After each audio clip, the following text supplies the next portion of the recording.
विद्यार्थी मित्रांनो, मी श्री महाडिक GS संजीवनी शिक्षण संस्था कराड, सिद्धेश्वर विद्यालय कोपडे हवेली, तालुका कराड, जिल्हा सातारा.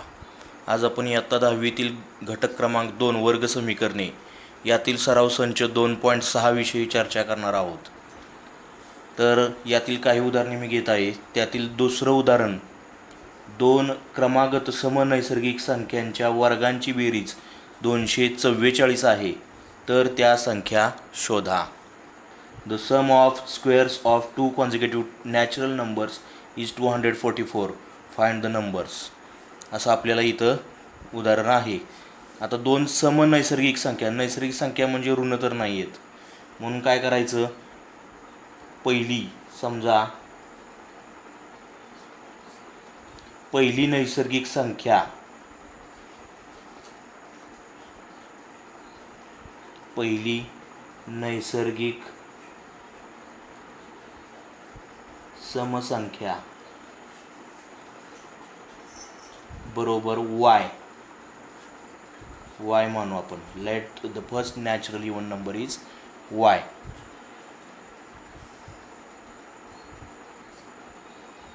मग दुसरी कुठली असेल? दुसरी नैसर्गिक समसंख्या.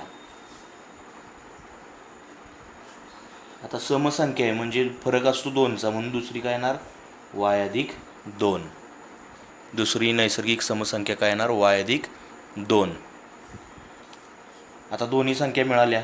अट काय आहे, बाय गिवन कंडिशन त्याची काय आहे, त्यांच्या वर्गांची बेरीज 244 आहे.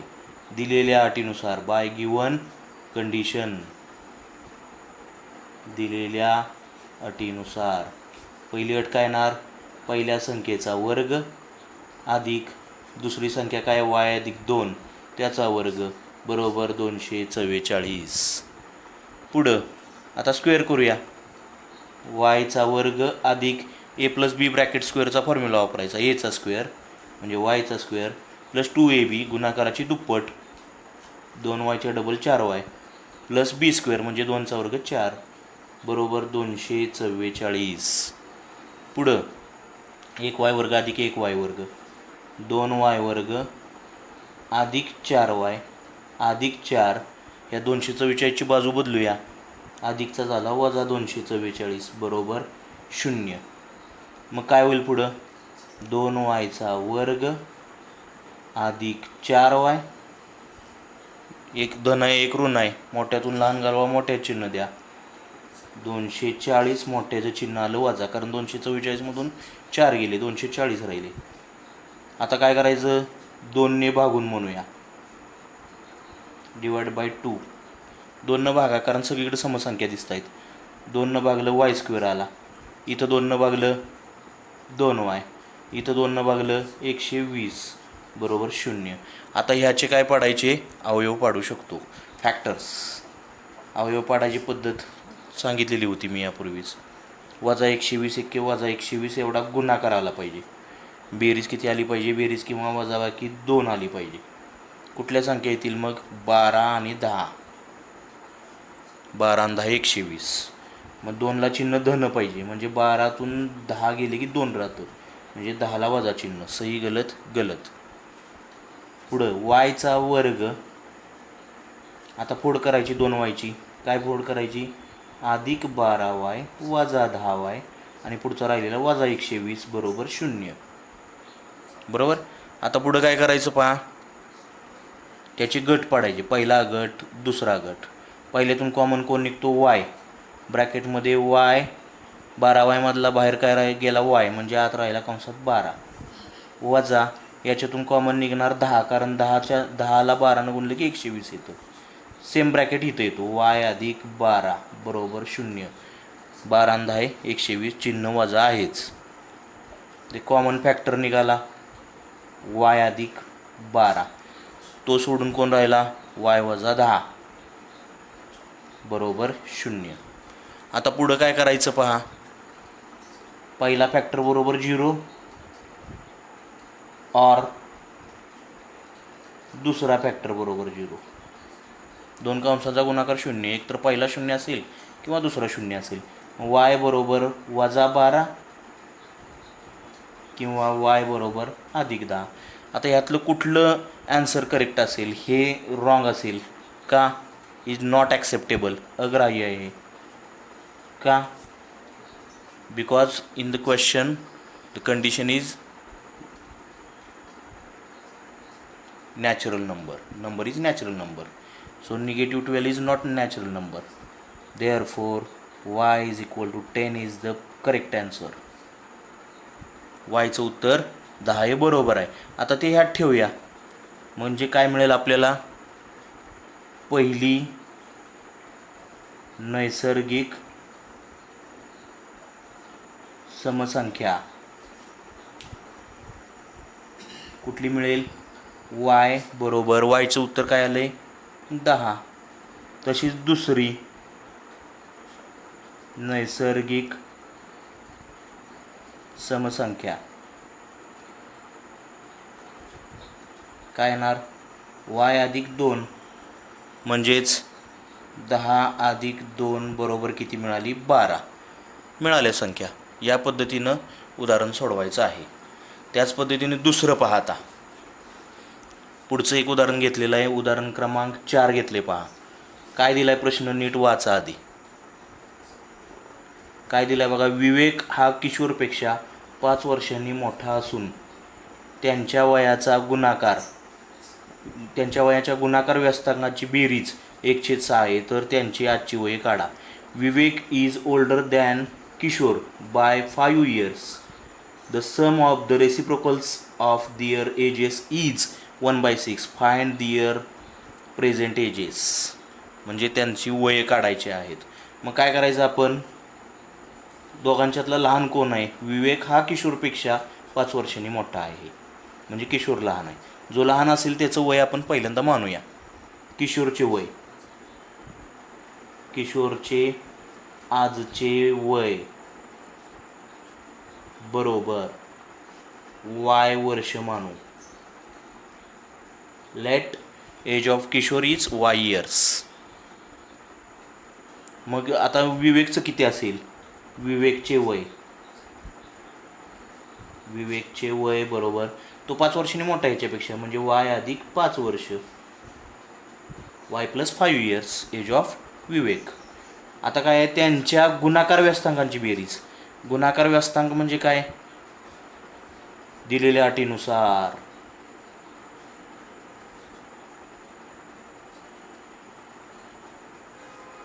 गुणाकार व्यस्त करूया. किशोरचे गुणाकार व्यस्त काय येणार? 1/y अधिक विवेकचा गुणाकार व्यस्त काय येणार? 1/y अधिक 5. आणि दोघांच्या व्यस्तांकांची बेरीज किती येणार? 1/6. जरी तुम्ही वर वाक्य लिहून व्यस्तांक आधी मांडून घेतले तरी चालतील, किंवा डायरेक्ट अट मांडली तरी चालेल. आता काय करायचं? हे आपल्याला इक्वेशन सोडवायचं आहे. मग हे छेदायचं आहेत सगळे. पहिल्यांदा काय करूया आपण? हे छेद सगळी घालूया, म्हणजेच समीकरणाला काय करावं लागेल? 6y कंसात y अधिक 5 ने गुणू. का घेतलं मी? जेवढा छेद दिसतोय सगळ्यांनीच गुणायचं. 6y आणि कंसात y अधिक 5 सगळ्यांनीच गुणूया प्रत्येक टर्मला.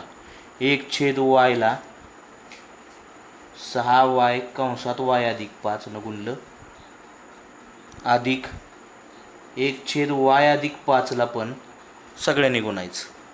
6y कंसात y अधिक 5 इथं गुणलं, बरोबर 1/6 ला सुद्धा सगळ्यांनी गुणायचं. 6y कंसात y अधिक 5. जेणेकरून काय होईल? आता इथं y ला y कॅन्सल होईल, इथं y अधिक 5 ला y अधिक 5 कॅन्सल होईल, आणि इथं 6 ला 6 कॅन्सल होईल.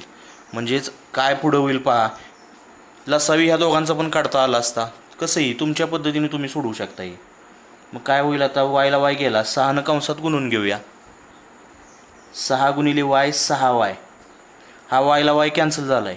6 गुणिले y 6y अधिक 6 पंचे 30 अधिक, बघा हे झालं सोडवून. y अधिक 5 y अधिक 5 गेला, कॅन्सल झाला, आणि कोण राहिला? फक्त 6y बरोबर. आता इथं काय झाला? 6 ला 6 कॅन्सल, y न कंसात गुणा, y गुणिले y y चा वर्ग अधिक वाय गुणिले 5 5y झालं. आता काय करायचं, पुढं सर्व टर्म्स या बाजूला घेऊन येऊया. वायचा वर्ग अधिक 5y हा तसाच लिहिला. ह्या टर्म इकडे घेऊया. 6 अधिक 6y वजा 6y अधिक 6y वजा 6y इथं वजा येणार आणि अधिक 30चा झाला वजा 30. इकडं राहिला 0. पहा, वाय वर्ग अधिक 5y अधिक 6y वजा 6y झाला अधिक 6y वजा 6y झाला अधिक 30चा वजा 30 झाला बरोबर. तिकडे 0 राहिला. 0 बरोबर काय येणार, वायचा वर्ग. आता इथं काय होईल पहा, वजा 6y वजा 6y वजा 12y आणि त्यातून अधिक 5 वजा करायचा म्हणजे वजा 12y. 12y मधून 5y गेले 7y, मोठ्याचं चिन्ह वजा, वजा 30 म्हणजे समीकरण काय मिळालं, वायचा वर्ग वजा 7y वजा 30 बरोबर 0. आता याचे आपल्याला काय करायचे आहेत, फॅक्टर पाडायचे आहेत. फॅक्टर पाडून घेऊया. गुणाकार वजा 30 आला पाहिजे आणि बेरीज किंवा वजाबाकी वजा 7 आली पाहिजे. 10 त्रिक 30, पण हे वजा चिन्ह त्याला कुणाकडून मिळालं असेल, 10 कडून. 10तून 3 गेले 7, मोठ्याचे चिन्ह वजा. गलत सही गलत. ज्यांना डायरेक्ट फॅक्टर मांडता येतात त्याने डायरेक्ट मांडले तरी चालतात. वायचा वर्ग वजा 7yच्या जागेवर काय येणार, वजा 10y अधिक 3y वजा 30 बरोबर 0. फक्त वजा 7yची फोड केली, वजा 10y अधिक 3y. परत काय करायचे, फॅक्टर्स पाडायचे. पहिल्यातून फॅक्टरमधून पहिल्यातून काय निघेल, कॉमन y ब्रॅकेटमध्ये y स्क्वेअरमधून y गेला, y राहिला, वजा 10y मधला कॉमन आहे y म्हणजे आत राहिला कंसात 10 अधिक याच्यातून कॉमन निघतोय 3 कंसात y, हाच कंस इकडे येतो y वजा 10. 10 त्रिक 30 पण चिन्ह आतलं वजा इकडं बरोबर 0. पहिला जो कॉमन ब्रॅकेट दिसतोय तो पहिला फॅक्टर y वजा 10. तो सोडून कोण राहिला, y अधिक 3 दुसरा फॅक्टर बरोबर 0. आता दोन कंसांचा गुणाकार 0. एक तर पहिला कंस 0 असेल, y वजा 10 बरोबर 0 असेल, किंवा y अधिक 3 बरोबर 0 असेल. म्हणजे y बरोबर वजा 10ची बाजू बदला अधिक 10, किंवा y बरोबर अधिक 3ची बाजू बदला वजा 3. आता yचं उत्तर ह्यातलं एक कुठलं तरी रॉंग असू शकतं. मग ते कोणतं असेल, तर हे काय आहे, वय आहेत. मग ह्यातलं वय कधीही निगेटिव्ह नसतं, एज इज नॉट निगेटिव्ह. म्हणून हे काय करायचं, अग्राह्य, नॉट ॲक्सेप्टेबल. मग y बरोबर 10 मिळालं, त्याला आपण चौकट केली. आता y बरोबर 10 म्हणजे काय मिळालं आपल्याला, कोणाचं वय मिळालं, किशोरचे आजचे वय. खाली वाक्य फक्त लिहायचं, किशोरचे आजचे वय बरोबर y बरोबर किती आलं, 10 वर्ष, 10 years. आणि विवेकचे वय किती, त्याच्यापेक्षा 5 न जास्त. म्हणजेच विवेकचे वय बरोबर विवेकचे आजचे वय बरोबर y अधिक 5 म्हणजेच 10 अधिक 5 बरोबर किती वर्ष येणार, 15 वर्ष. It means Kishore's present age and Vivek's present age असं आपण काय केलं, काढून पूर्ण केलं. त्यानंतर पुढं आता थोडासा मोठा प्रश्न आहे. पहा, प्रश्न बघूनच आपल्याला भीती वाटते. हा काय आहे प्रश्न बघा. श्री कासम यांचा मातीची भांडी बनवण्याचा कुटीर उद्योग आहे. म्हणजे मातीची भांडी ते तयार करतात. ते दररोज ठराविक संख्ये एवढी भांडी तयार करतात, म्हणजे काहीतरी संख्या असेल. प्रत्येक भांड्यांचे निर्मिती मूल्य म्हणजे प्रॉडक्ट कॉस्ट, निर्मिती मूल्य तयार केलेल्या भांड्यांच्या संख्येची 10 पट अधिक 40 रुपये आहे. तर एका दिवसातील जर एका दिवसातील भांड्यांचे त्यांची मिळकत असेल 600 रुपये, तर प्रत्येक भांड्यांचे निर्मिती मूल्य व दिवसात बनवलेल्या भांड्यांची संख्या काढा. म्हणजेच काय सांगितले त्यांनी, mister Kasam runs a small business of making earthen pots. He makes certain number of pots on daily basis. Production cost of each pot is rupees 40 more than 10 times total number of pots he makes in one day if production cost of all pots per day is rupees 600. Find production cost of one pot and number of pots makes per day. म्हणजे याचा अर्थ काय सांगितलं आहे, mister Kasam काहीतरी संख्येची एवढी दररोज भांडी बनवतात मातीची. किती बनवतात माहीत नाही. पहिल्यांदा ती काय करायला लागेल, मातीची भांडी किती बनवतात ते मानावं लागेल, मगच गणित सोडावं लागेल आपल्याला. म्हणजे श्री कासम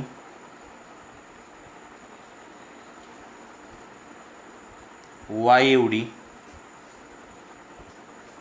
मातीची भांडी एका दिवसात बनवतात. एक दिवसात बनवतात, आपल्याला माहीत नाही, बनवतात असे मानू. Let mister Kasam makes one y pots, total y pots in one day. आपण हे काय केलं, मानून घेतलं. पुढं काय म्हटलंय, प्रत्येक भांड्याची निर्मिती मूल्य किती असेल ते काढूया. एक भांड्याची निर्मिती मूल्य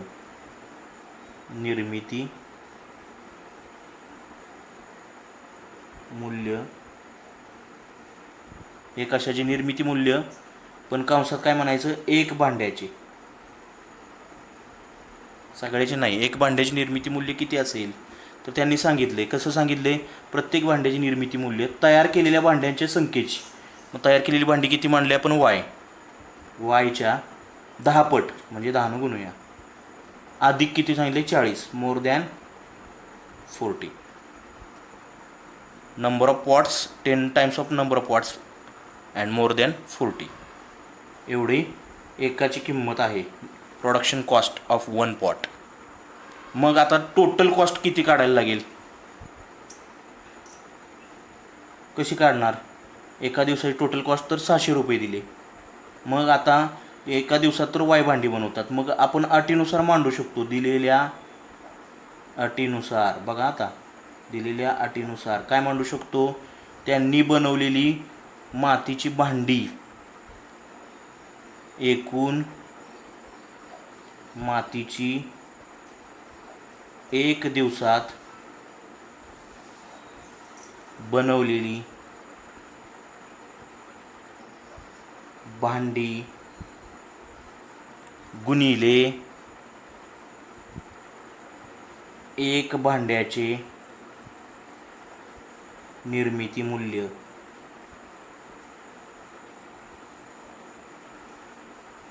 बरोबर एकूण रक्कम. म्हणजेच थोडक्यात कसं येणार माहिती आहे का, म्हणजे थोडक्यात एकूण मातीची एक दिवसात किती भांडी बनवली वाय गुणिले एका भांड्याची निर्मिती मूल्य किती आहे, production cost of one pot 10y + 40, आणि सगळे मिळून किती एकूण रक्कम मिळाली त्यांना, 600 रुपये दिलेलीच आहे आपल्याला. झाली कंडिशन. वाय गुणिले 10y 10yचा वर्ग, 40 गुणिले वाय 40y, अधिक 600ची बाजू बदला वजा 600 बरोबर 0. म्हणजे थोडक्यात हेच फॉर्म्युला लक्षात घ्या, एका एकूण मातीची भांडी किती बनवली गुणिले एकाची किंमत किती बरोबर टोटल रक्कम आपल्याला मिळेल. आता काय करायचं, सगळ्याला 10ने भागूया. 10ने भागून 10 भागलं वायचा वर्ग राहिला, 10 भागलं 10 चोक 40, 4y राहिला. 10 भागलं म्हणजे एक 0 फक्त जाणार, 60 राहिला. आता काय करतो आपण, तुम्हाला माहिती आहे, अवयव पाडतो आपण. गुणाकार वजा 60 आला पाहिजे, बेरीज 4 आली पाहिजे. कोणत्या अशा संख्या आहेत पहा, गुणाकार वजा 60 आला पाहिजे, बेरीज 4 आली पाहिजे. कुठल्या येतील, 10 * 60, 10तून 6 गेले किती राहिले, 4, म्हणजे 6ला वजा चिन्ह. ज्यांना डायरेक्ट अवयव मांडता येतात त्याने डायरेक्ट मांडा, नसतील तर कसं मांडायचं, वायचा वर्ग, इथं वायचा वर्ग अधिक 4yची फोड काय करायची, 10y वजा 6y वजा 60 बरोबर 0. पुन्हा काय करायचे, याचे गट पाडायचे. पहिल्या गटातून कोण कॉमन निघतोय पहा, वाय. ब्रॅकेटमध्ये वाय वर्गमधला एक वाय बाहेर, एक वाय कंसात, अधिक 10y मधला कोण बाहेर गेला, वाय, म्हणजे आता राहिला 10, वजा यातनं कॉमन काढला 6, कंस इकडचाच इकडे येतो म्हणजे वाय अधिक 10, 10 60, सही गलत काय येणार, गलत, बरोबर 0. मग जो पहिला दोन्ही कंस कॉमन दिसत आहेत तो पहिला फॅक्टर वाय अधिक 10, आणि दुसरा काय येणार, वाय वजा 6, वाय अधिक 10 वाय वजा 6. बघा, वाय अधिक 10 आणि दुसरा काय येणार, वाय वजा 6 बरोबर 0. दोन कंसांचा गुणाकार 0 आहे, याचा अर्थ पहिला कंस बरोबर 0 असणार, वाय अधिक 10 बरोबर 0, किंवा दुसरा कंस वाय वजा 6 बरोबर 0. म्हणजेच वाय बरोबर अधिक 10ची बाजू बदलली वजा 10, किंवा वाय बरोबर वजा 6ची बाजू बदलली अधिक 6. पण वाय म्हणजे काय आहे, थोडक्यात आपण काय मानलं होतं, वाय म्हणजे मातीची भांडी एक दिवसात किती बनवली. मग वाजामध्ये मातीची भांडी बनवत नाही आपण, म्हणून ही किंमत काय करायची, अग्राह्य, नॉट ॲक्सेप्टेबल, कारण मातीची भांडी ऋण संख्येत नसतात. म्हणून वायची किंमत काय करायची, 6 फिक्स धरायची. म्हणजेच श्री कासम यांनी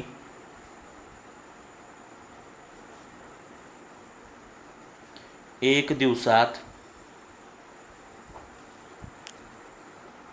6 मातीची भांडी बनवली. पण त्यांनी अजून काय काढायला सांगितले, त्यांना दुसरं बनवलेल्या भांड्यांची संख्या फक्त काढायला सांगितली, आणि प्रत्येक भांड्याची निर्मिती मूल्य विचारले. प्रत्येक भांड्याची, बघा, प्रत्येक भांड्याची निर्मिती मूल्य म्हणजे एक भांड्याचे निर्मिती मूल्य, प्रोडक्शन कॉस्ट ऑफ 1 पॉट बरोबर काय होतं, 10, इथं आपण मानलेलं होतं पहा, 10y अधिक 40, 10y अधिक 40, 10 कंसात वायची किंमत 6 अधिक 40, 10 60 अधिक 40 बरोबर किती, 60 आणि 40 100 रुपये. एका भांड्याची किंमत किती, 100 रुपये, कारण ही वायची किंमत 6 पण यात ठेवली. म्हणजेच एका दिवसात त्यांनी 6 भांडी बनवली, आणि एका भांड्याची किंमत किती असणार आहे, 100.